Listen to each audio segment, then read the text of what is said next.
Bonjour Valérie Pécresse. Bonjour. Vous êtes la présidente de la région Île-de-France, qui est la première région universitaire de France et la première région scientifique d'Europe.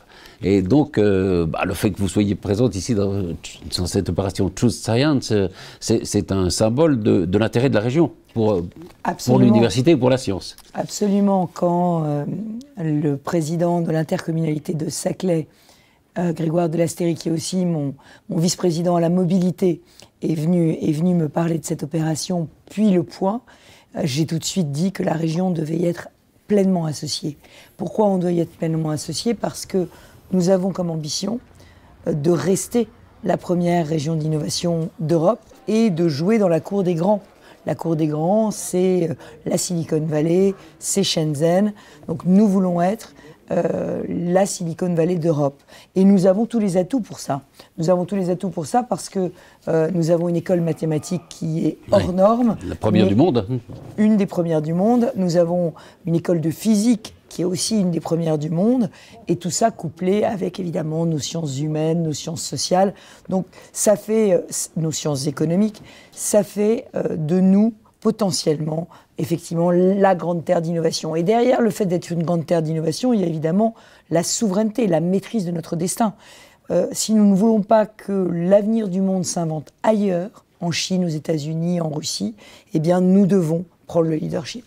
Vous dites d'ailleurs dans l'éditorial que vous faites dans la revue consacrée à cette opération, qu'il y a une opération Manhattan aux États-Unis et qu'il pourrait y avoir une opération Saclay, au fond, en France, justement sur cette souveraineté et sur, au fond, l'importance de la science dans notre vie quotidienne et dans le monde qui va arriver. Oui, ce que je crois, c'est qu'il y a face à nous des défis qui attendent la planète, qui sont des défis colossaux, et notamment le défi climatique. Ces défis, nous ne pouvons pas les résoudre sans la science.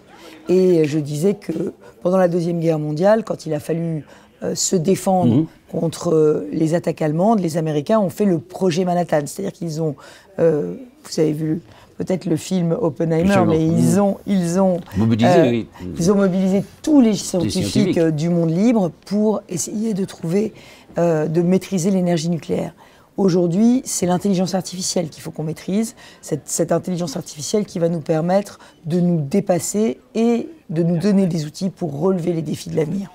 Alors vous avez élaboré un certain nombre de ce que vous appelez des questions d'intérêt majeurs dans un certain nombre de domaines, la santé notamment, et les recherches les plus récentes sur le cerveau, mais aussi l'impact de la Covid sur les jeunes.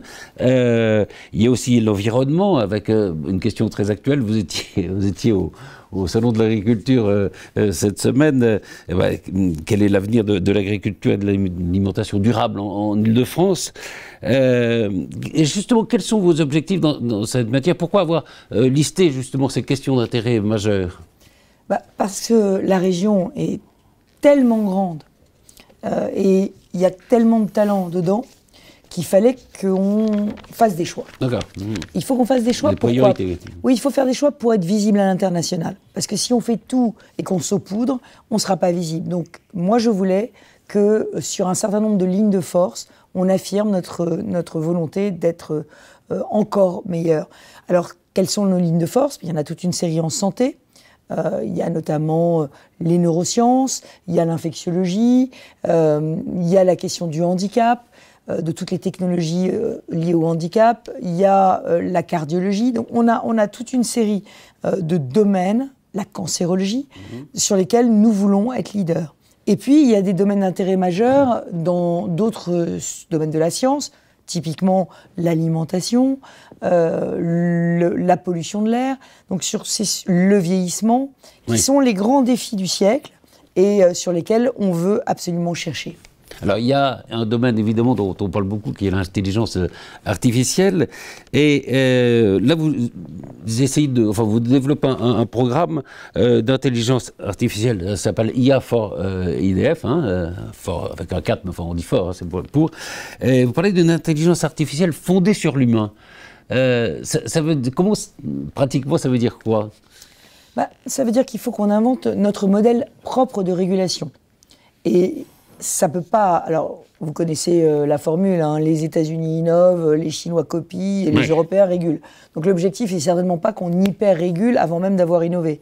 Mais l'objectif quand même, c'est qu'on invente une régulation européenne de l'IA. On ne peut pas tout faire avec l'IA, on ne peut pas tout se permettre avec l'IA. Et bien évidemment, il va falloir que lorsque un certain nombre de logiciels ou d'algorithmes sont systémiques, c'est-à-dire qu'ils vont forger un système de pensée, eh bien, ils puissent être contrôlés pour que l'intelligence artificielle soit mise vraiment au service de l'homme et au bénéfice de l'homme, pas au bénéfice de la collecte des données par des GAFAM américains ou chinois d'ailleurs. Sur le plan financier, il y a un contrat plan État-région pour la période 2022-2027. L'effort financier, il sera suffisant ou faudra faire appel peut-être à d'autres sources de financement? La région a des moyens modestes. Nous ne sommes pas un État fédéral, mais il y a évidemment tous les programmes d'État. Et à côté de ces programmes d'État, nous essayons de mettre, j'allais dire, à la fois notre argent et notre réseau au service de l'innovation. L'argent, c'est 500 millions d'euros. 500 millions d'euros qui sont consacrés peu ou prou à l'écosystème de recherche chaque année en Île-de-France, à travers des bâtiments neufs, à travers des programmes de recherche financés, à travers les grands lieux d'innovation. Et puis, il y a aussi notre réseau. C'est quoi notre réseau? L'Île-de-France finance tout. On finance à la fois les universités, les labos de recherche, les entreprises, les PME, les start-up. On finance les centres de formation, on finance les lycées. Donc, on met ensemble tout cet écosystème et on essaye aussi d'attirer des capitaux privés. Parce qu'il ne faut pas avoir peur non plus de faire du partenariat public-privé. Il y a beaucoup d'argent en Île-de-France et il y a aussi beaucoup d'argent dans le monde qui cherche à investir en Île-de-France. Et c'est pour ça que je considère comme une de mes responsabilités d'être aussi attracteur, je ne sais pas comment on veut dire, attractrice d'investissements étrangers. Et pour la deuxième année consécutive, nous avons réussi à être le territoire le plus attractif d'Europe pour les investissements étrangers. Et on va continuer. On va évidemment se servir des Jeux Olympiques et Paralympiques pour être encore une autre vitrine du savoir-faire francilien. Alors c'est vrai qu'on arrive à une période, un moment de l'évolution des connaissances, des recherches, où on est partagé entre deux sentiments. Le premier, c'est que les perspectives qui s'ouvrent sont considérables et vous parliez de la santé, on va faire des progrès probablement incroyables dans les années qui viennent. Et puis, de l'autre côté, l'idée qu'on entre dans un nouveau monde, un monde peut-être irréel, peut-être virtuel, où l'homme ne parviendra plus à gouverner, que l'homme ne parviendra plus à gouverner et qui risque de lui échapper au fond. Quel est votre sentiment entre ces deux extrêmes, enfin qui sont deux possibilités? Moi, je pense que la peur n'efface pas le danger. Donc, ça ne sert à rien d'avoir peur. Le sujet, c'est effectivement toute technologie qui serait hors contrôle peut potentiellement devenir dangereuse. Donc, le sujet, c'est de la maîtriser. Mais pour la maîtriser, il faut la dominer. Et pour la dominer, il faut être aux avant-postes. Et donc le sujet, c'est d'être aux avant-postes. Le sujet, c'est d'attirer les meilleurs chercheurs chez nous. Le sujet, c'est de pouvoir les rémunérer. Le sujet, c'est d'arrêter cette bureaucratie infâme qui fait qu'en France, on met 8 ans pour porter un projet d'innovation sur les fonds baptismaux, là où aux États-Unis ou en Chine, on met 1 an, 18 mois. Si vous voulez, nous avons besoin de retrouver cet esprit d'innovation et cet esprit de conquête. Et vous savez, vous avez parlé des agriculteurs tout à l'heure, on a vu les agriculteurs se rebeller contre la technostructure, mais je pourrais vous parler de ma semaine, c'est d'essayer de trouver des solutions face à des haies bureaucratiques et un parcours du combattant bureaucratique. Et dans le domaine de la recherche, c'est épouvantable. C'est épouvantable ce qu'on met comme parcours du combattant pour nos chercheurs. Alors vous parlez de la santé, c'est le pire de tous, parce qu'évidemment, il faut faire attention quand on fait de la recherche en santé. Mais si vous voulez, l'autre jour, j'étais dans un hôpital qui fait des transplantations un peu sensibles, et il travaillait en partenariat avec un hôpital de Suède. La Suède n'est pas un pays d'ultralibéralisme débridé. Bon, voilà, le Karolinska de Stockholm a eu l'autorisation de transplanter 4 ans avant nous.